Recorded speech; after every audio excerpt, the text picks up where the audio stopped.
ආයුබෝවන් අද කතාව ඌරුමස් ගැන. ඔයත් ඌරුමස් කන කෙනෙක්ද? ඩොක්ටර්ස්ලා අහංගන ඇත්ත මේකයි. ගොඩක් අය ඌරුමස් කනවනේ. ඌරුමස් වල හොඳ පැත්ත වගේම මන්නරක පැත්ත ගැනත් අද කියන්නම්. ඌරුමස් වල හොඳ පැත්ත තමයි මේ මස් වල ප්‍රෝටීන් තියෙනවා.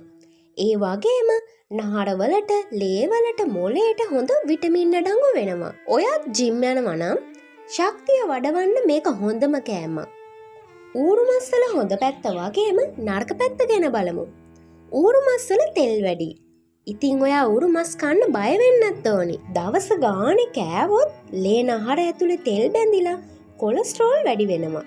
ඒ වගේම heart attack එන්නත් පුළුවන්.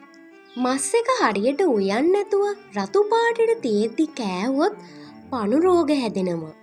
පණුවම් බඩෙන් මොළයට ඇහැට ගියොත් මැරෙන්න වුණත් පුළුවන්.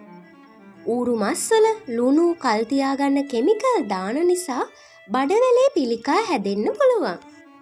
ඉතින් ඔයාට ඌරුමස් කන්න ආසයි නම් කන්න පුරුදු වෙලා ඉන්න කෙනෙක් නම් ඉඳලා හිටලා හොඳට හොදලා ගින්දර වැඩියෙන් තියලා උයලා ඌරුමස් කෑල්ලක් කන්න. අතක තියාගන්න. ලෙඩ තියෙන කොලෙස්ටරෝල් තියෙන කෙනෙක් නම් ඩොක්ටර් කෙනෙක්ගෙන් අහලා තමයි කන්න ඕනේ.